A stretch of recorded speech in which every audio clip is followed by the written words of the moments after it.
All right, friends, it is November 5th, 2025, and exactly 1 year ago, I made this prediction for the election earlier in the day on November 5th, 2024.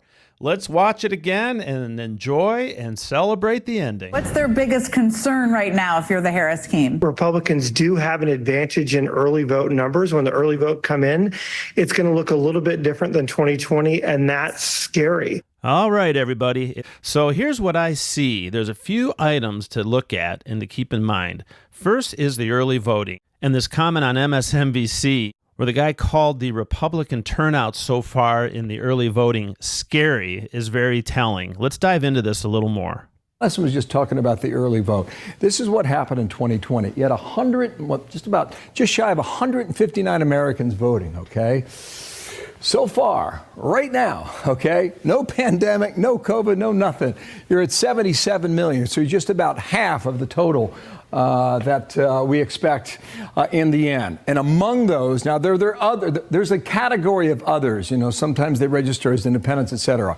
But based on party, based on the states and early voting that report by party registration, Democrats make up 41% and Republicans make up 39%. Now remember, in 2020, Republicans were not known for voting early. The early voting was overwhelmingly by the Democrats. So the fact that it's almost even nationally, and it's actually higher in some of the swing states such as Arizona and Nevada, this is making Democrats a bit nervous that what is going to happen on Election Day. Well, let's look at the RCP, the average of the polls right now. So as of Monday afternoon, the Real Clear Politics average, and this is the Battlegrounds Electoral College, it is showing Trump up 0.8. Here we are on Monday afternoon, and it's showing that. And if we are almost even currently and ahead of 2020 in the early voting, that's a good sign for Election Day, if everyone shows up to vote. So what does the end vote look like? Does it look like 2016 where Trump squeaked out a win here over Hillary Clinton? He swept the blue wall, made it red, Southeast red as well. Or does this election look more like 4 years ago, okay? Here's Biden squeaking out a win over Donald Trump, okay? What did he do? He flipped that red wall, made it blue yet again, then a little bit of blue down here as well in the Southeast. And here we go on the issues, all right? Immigration Trump, inflation Trump, economy Trump, unite the country, Harris, and abortion, Harris by 20 points, 53-33. So we'll gauge that gender gap come Tuesday night into Wednesday morning as well. One last thing here on women, they've turned out by 53% to men 44%. This is not battlegrounds. This is all the votes that have been cast thus far at this point. Typically, in a national election, women make up 52% of the vote nationwide. So that's just a tick higher, and we'll see how it goes tomorrow. Now, I do want to mention two potential surprises. One that's good for Trump, one that's good for Harris. A lot of the polls are going to close in New Hampshire, and this was a state, again, not in the battleground. Biden won by 7. The Trump folks think this thing is a lot closer than most people are talking about. They sent J.D. Vance there today. And remember, in 2016, Clinton won New Hampshire over Trump. Of all the Clinton won states, none was closer than New Hampshire. The margin was just 3,000 votes between those candidates. So this is an early test, I think, for me on Tuesday night. Have we potentially misunderstood the non-battleground states? If we're seeing some kind of surprise in New Hampshire, I think that'll be obviously a huge development. So you can see even MSNBC mentioned this concern about New Hampshire. Now, this is what I've been talking about all year.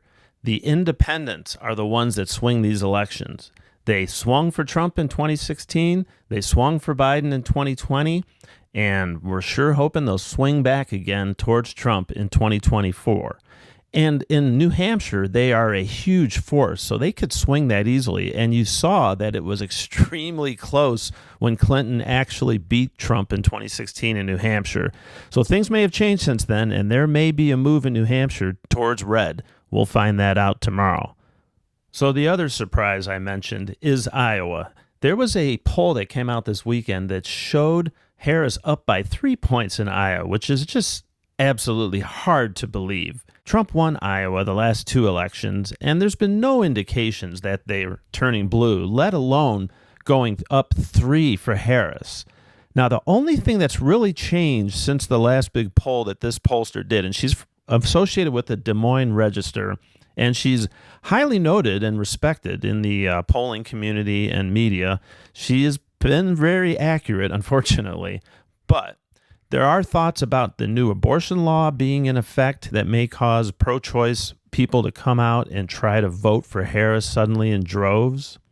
In her previous poll this summer also was when Joe was still on the ticket. So perhaps those two changes have caused Iowa to flip blue, at least in her opinion. I still don't believe it. But if that's true, could that be happening elsewhere in the country where we have similar issues with pro-choice voters, especially in Michigan, coming out and flipping the state or keeping it strong blue? And could it be simply that those people that didn't want to vote because of Biden but now will vote for Harris are out there pushing the numbers up more for Democrats as well? Those are the big questions that came out of that poll this weekend for Iowa. But again, it's an outlier. All the other polls show something different. And again, that RCP average I showed you earlier shows that that's not really happening. So we shall see.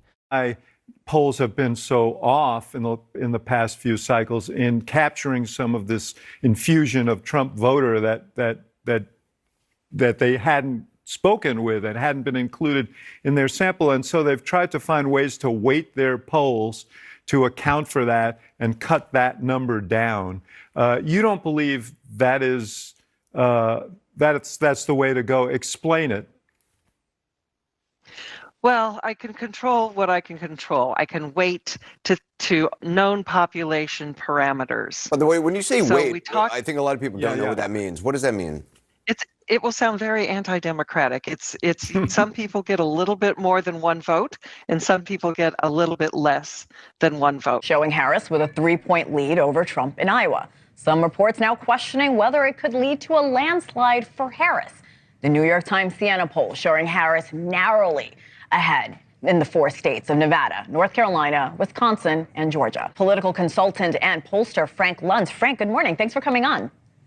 Thank you for having me. Let's begin with these Iowa polls from the Des Moines Register. It gives Kamala Harris the lead over Donald Trump. You this morning are questioning the results. This is such an outlier that if it turns out to be accurate, this would suggest a very strong tilt towards the Harris campaign. I don't believe it. I don't believe it. I question its accuracy because it just runs against every other survey from everyone else. If it turns out to be false, we all need to hold the pollsters and the media outlets who publish this accountable. Longtime pollster J.N. Seltzer is not renewing her contract with the Des Moines Register's Iowa poll. People across the country often refer to Seltzer's polling as the gold standard because of her long record of accuracy.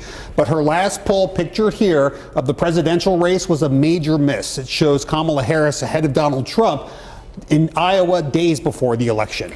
I suggest you follow the averages, the Real Clear Politics averages, which does not show this at all in Iowa. But from a polling perspective, everything looks incredible right now. People might be surprised by that Trump +3 call because, as everybody knows, we've been putting out daily numbers, and week after week after week, they've been Trump +2. All right, here we are on Election Day, and wow. Mark Mitchell, who's head pollster at Rasmussen, is predicting a Trump landslide. While all the other pollsters seem to be talking about, or at least most of the other pollsters seem to be talking about a very tight race today and everything tied, he feels that Trump is way ahead, and he's bold about it. I caught this interview last night and just wanted to share pieces of it with you guys, but man, I hope he's right.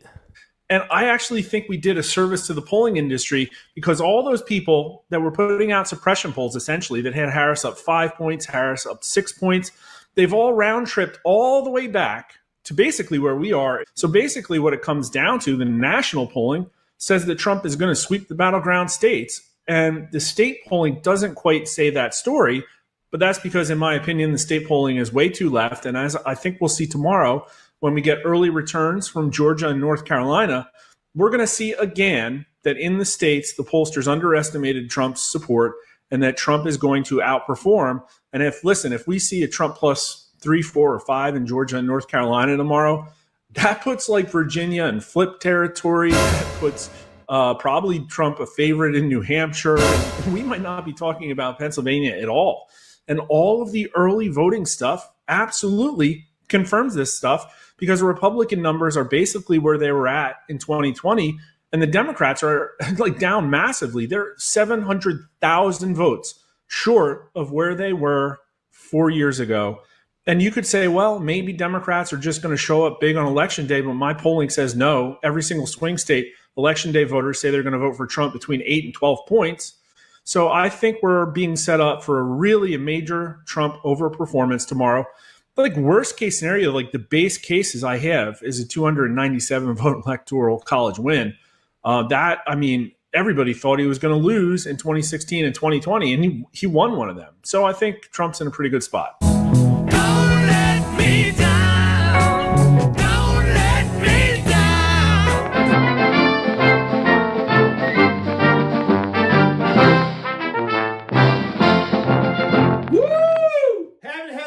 To celebrate with you guys yet. Just got home from work the day after Trump won in a landslide in the popular vote. Oh man, I was up way too late, dragging at work today.